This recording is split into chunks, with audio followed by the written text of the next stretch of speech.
Evet, şöminedeki tilki. Görünüyor mu? Evet, şimdi tilkiye doğru yaklaşıyoruz.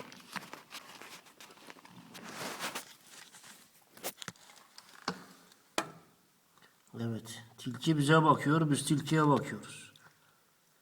Bu kışı şöminenin dibinde sıcak geçireceğini hissederek burada kalmaya karar verdi. Evet, tilki kardeş.